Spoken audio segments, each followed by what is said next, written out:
بسم الله الرحمن الرحيم الحمد لله رب العالمين والصلاة والسلام على نبينا محمد وعلى آله وصحبه أجمعين.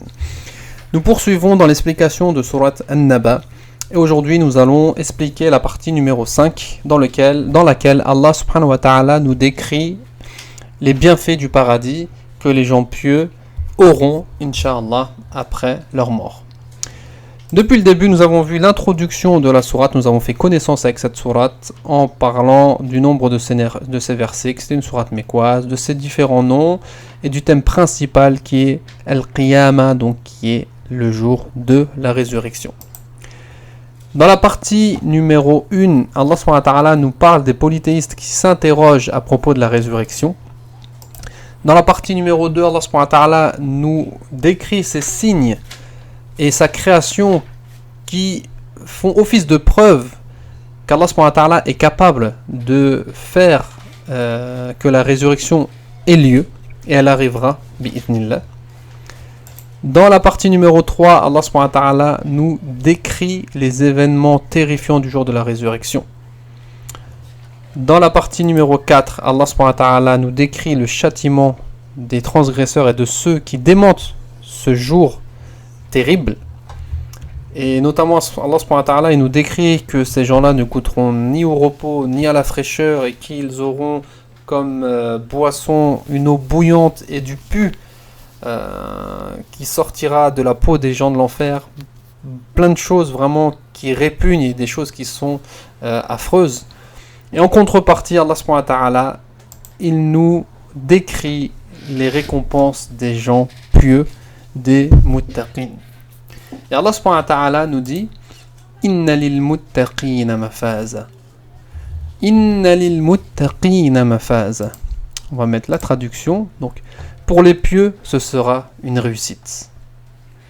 Et la réussite, donc, mafaza. Mafaza, c'est un dharf. En arabe, on appelle dharf, c'est un complément circonstanciel. Et là, ça englobe aussi bien le complément circonstanciel de temps que de lieu. Ce sera un temps de réussite et un lieu de réussite qui est l'entrée au paradis et la préservation du feu. Allah subhanahu wa ta'ala nous dit dans le verset 185 de sourate Al-Imran Kullu nafsin dha'iqatul maut, donc tout âme goûtera la mort. Wa innama tuwaffawna ujurakum yawm al-qiyamah.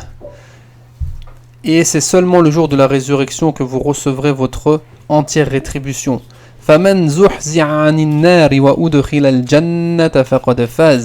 Quiconque donc est écarté du feu et introduit au paradis a certes réussi.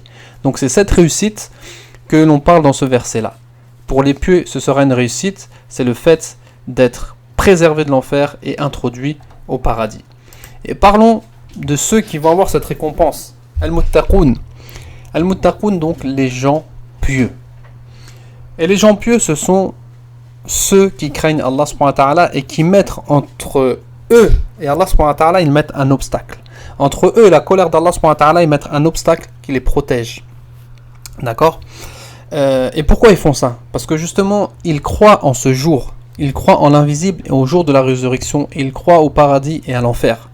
Donc cette croyance leur fait mettre un obstacle entre eux et la colère d'Allah subhanahu wa ta'ala. Allah subhanahu wa ta'ala nous dit dans Sourate Al-Baqarah ذَلِكَ الْكِتَابُ لَا رَيْبَ فِيهِ هُدًى لِلْمُتَّقِينَ.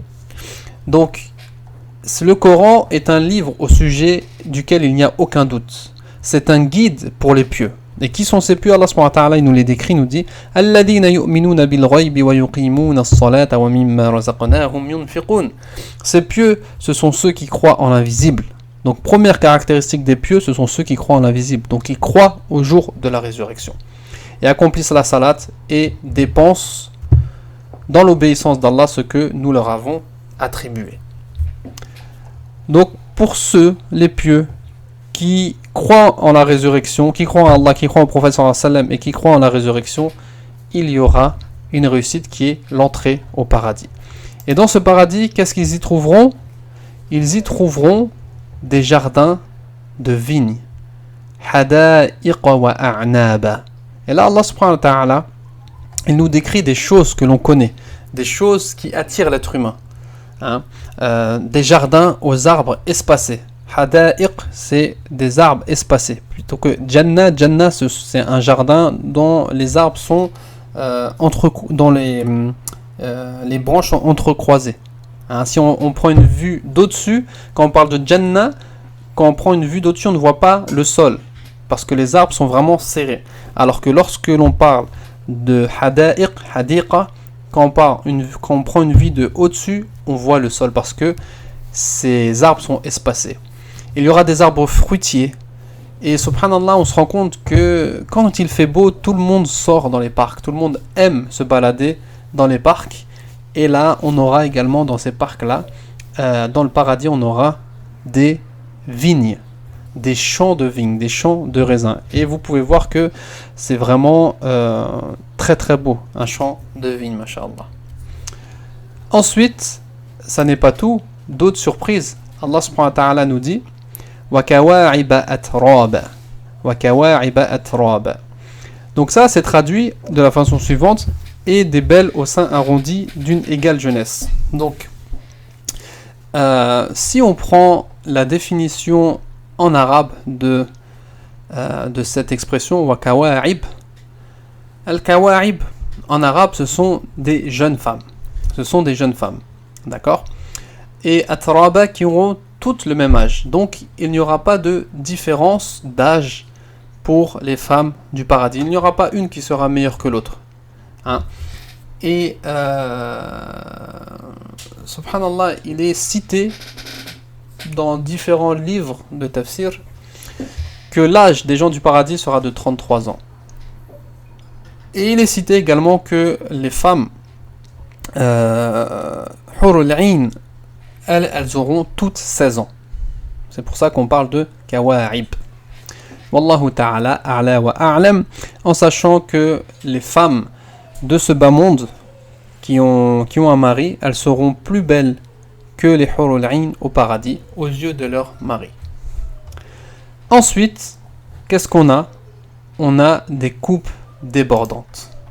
Des coupes débordantes. Donc là, on voit qu'Allah subhanahu wa ta'ala, il nous décrit tout ce que l'homme aime. Hein, donc le paradis avec des parcs, des jardins, des vignes, avec des femmes jeunes d'une égale jeunesse, avec des coupes débordantes. Et donc ce sera des boissons illimitées, et bien sûr des boissons pures, hein, qui ne seront pas enivrantes et qui seront d'un goût magnifique. Wa khitamuhu misk. Le goût sera le goût du musc. Subhanallah. Et là, Allah subhanahu wa ta'ala, il nous dit: ils n'y entendront ni futilité ni mensonge. Pourquoi Allah subhanahu wa ta'ala met ce verset à ce moment-là?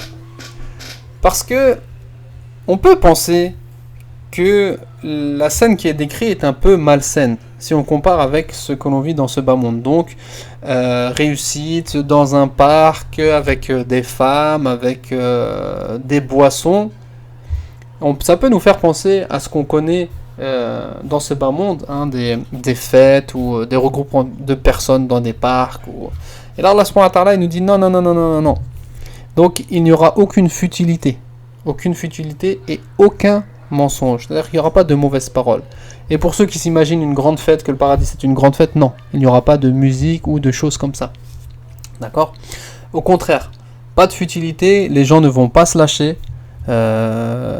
comme ceux qui comparent avec, comme je vous ai dit, une fête ou non, ce sera c'est le paradis, il n'y a aucun mal, il n'y aura aucune futilité et aucun mensonge. Il n'y a aucun mal, donc aucun mal, même par la parole. Même par la parole, il n'y aura pas de mal. À titre de récompense de ton Seigneur et à titre de don abondant. Subhanallah. Là, on voit bien que c'est Allah subhanahu wa ta'ala qui nous fait don de ces choses-là. C'est pas par nos œuvres qu'on arrive à obtenir ces choses-là, et on demande à Allah subhanahu wa ta'ala de faire en sorte qu'on arrive à obtenir ces choses-là et qu'il nous compte parmi les gens du paradis. C'est pas par nos œuvres, mais c'est vraiment un don d'Allah subhanahu wa ta'ala, un don spécial de la part d'Allah subhanahu wa ta'ala, contrairement au châtiment d'Allah qui est cité dans la partie d'avant, qui est lui qui est rapporté aux œuvres de la personne, qui est rapporté aux œuvres de la personne. Alors que là, la récompense d'Allah, la récompense du paradis, elle est rapportée à Allah subhanahu wa ta'ala et pas aux œuvres de la personne. Ensuite, Allah subhanahu wa ta'ala, il nous ramène, il nous fait sortir du paradis pour nous ramener dans une scène du jour de la résurrection. Il nous dit que c'est à titre de récompense de ton Seigneur et à titre de don abondant. Et ce Seigneur, c'est le Seigneur des cieux et de la terre. Et de ceux qui existent entre eux. Donc c'est Rabbul Alamin, le tout miséricordieux. Il n'ose nullement lui adresser la parole. Donc là on retourne au jour de la résurrection. Et Allah subhanahu wa ta'ala nous présente que ce jour de la résurrection, il y aura un silence total. Personne ne voudra parler et personne n'osera parler. Personne n'osera s'adresser à Allah subhanahu wa ta'ala. Le jour où l'esprit et les anges se dresseront en rang, nul ne saura parler, nul ne pourra parler, sauf celui à qui le miséricordieux Allah subhanahu wa ta'ala aura accordé sa permission et qui dira la vérité. Ce verset-là, il fait référence à l'intercession. L'intercession qui sera possible de la part de certaines personnes, notamment les anges, notamment le prophète sallallahu alayhi wa sallam. Mais personne ne pourra intercéder envers une autre personne sans la permission d'Allah subhanahu wa ta'ala. Et bien sûr, donc le jour où l'esprit et les anges se dresseront, l'esprit, il a été dit plusieurs tafsirs par rapport à qui est cet esprit. Certains disent que le voulu par l'esprit, c'est les âmes des humains. Le jour où les âmes des humains et les anges se dresseront en rang. Mais la parole la plus correcte, wallahu a'lam, c'est que Ar-Ruh, c'est l'ange Jibril. Le jour où l'ange Jibril et les anges se dresseront en rang, nul, avec les hommes bien sûr, nul ne saura parler, sauf celui à qui Allah subhanahu wa ta'ala, le tout miséricordieux, aura accordé la permission et qu'il dira la vérité. Il donnera la permission d'intercéder. Man dhalladhi yashfa'u 'indahu illa bi'idhnih. Qui peut intercéder auprès de lui sans sa permission? Ce jour-là, excusez-moi, est inéluctable. Donc ce jour-là est vérité. Et ce jour-là, il va se passer. Que celui qui veut prenne donc refuge auprès de son Seigneur. Ce verset-là, il est en réponse au premier verset. Amma yatasa'alun. À propos de quoi il s'interroge? Il s'interroge à propos de la résurrection. Et bien ce jour-là, il est inéluctable. Donc que celui qui veut revenir vers Allah subhanahu wa ta'ala par le repentir, par les bonnes actions, en se préparant à ce jour, qu'il le fasse. Car après, il sera trop tard. Ce jour-là est vérité. Ce jour-là va se passer. Donc que celui qui veut prenne tout de suite refuge auprès de son Seigneur, qu'il retourne vers Allah subhanahu wa ta'ala. Ensuite, Allah subhanahu wa ta'ala finit par le verset suivant. Inna anzarnakum adhaban qariba. Nous vous avons averti d'un châtiment bien proche. Donc le jour de la résurrection n'est pas loin. Le jour de la résurrection est proche. Ne pensez pas, je vais me repentir plus tard. Non, parce que il est proche de tout le monde, parce que nous pouvons tous mourir rapidement. Nous pouvons tous mourir demain. Qu'Allah nous préserve et qu'Allah nous prenne sur une bonne fin. Et le jour où l'homme verra ce que ses deux mains ont préparé. Donc, il verra qu'est-ce qu'il a fait, subhanallah. Il verra ce qu'il a fait et les conséquences de ses actes, positifs ou négatifs. Il verra peut-être qu'une petite parole aura une bonne conséquence et aura fait qu'une personne se convertisse à l'islam et que devienne une personne pieuse. Et donc, là, la personne recevra les conséquences de cette parole. Mais à l'inverse, il se peut que la personne, par une seule parole, récolte beaucoup de mauvaises actions. Donc là, on verra tout ce que l'on a préparé, tout ce qu'on a fait pour ce jour dernier. Et l'infidèle dira, et là, subhanallah, il dira, hélas pour moi, comme j'aurais aimé n'être que poussière. Donc quand l'infidèle saura que c'est le jour dernier et que là, il va rentrer en enfer pour l'éternité, il dira comme j'aurais aimé n'être que poussière, comme j'aurais aimé ne pas avoir vécu dans ce bas monde, comme j'aurais aimé ne jamais être mentionné, ne jamais avoir eu vie. Et ça, c'est la première explication. Donc le mécréant, il aurait préféré ne pas avoir vécu dans ce bas monde, ne pas avoir eu de compte à rendre pour tout ce qui s'est passé dans ce bas monde. Et la deuxième explication, c'est qu'il a été dit que tout ça, ça fait référence aux animaux, car les animaux, ce seront les premiers à régler leurs problèmes, hein, à prendre leurs droits, c'est-à-dire que même les animaux, s'il y a eu de la justice entre des animaux, et ben, la justice sera faite, et s'il y a eu des injustices entre les hommes et les hommes prendront les bonnes actions, les animaux prendront les bonnes actions des animaux. Et ensuite, ces animaux, Allah subhanahu wa ta'ala, il va les transformer en poussière. Hein, après qu'ils aient réglé leurs affaires, Allah subhanahu wa ta'ala, il va les transformer en poussière. Et l'homme, après avoir vu ça, l'homme mécréant dira comme j'aurais aimé n'être que poussière, c'est-à-dire comme j'aurais été aimé être comme ces animaux, c'est-à-dire réduit en poussière et qu'on n'en parle plus. Mais non, dans le paradis, dans l'enfer, il n'y a pas de mort, et c'est l'enfer ou le paradis éternel qu'Allah nous compte parmi les gens du paradis. Donc vous voyez le résumé de cette partie en mad mapping, hein, avec les récompenses. Vous voyez le verre, la tasse qui déborde, pas de mensonge, voilà, tout est là, subhanallah. Donc on ne veut pas être réduit en poussière. On a du raisin, on a des arbres, des jardins, du raisin, subhanallah, hein, une grande réussite, qu'Allah nous l'accorde. Et bien sûr, je le rappelle, là nous avons fini l'explication de tafsir de Surat An-Naba, mais l'explication n'est pas une fin en soi. C'est-à-dire qu'une fois qu'on a compris Surat An-Naba, il faut essayer de la méditer. Et là je vous renvoie au cours sur la méditation que j'ai fait dans mes différentes vidéos sur YouTube.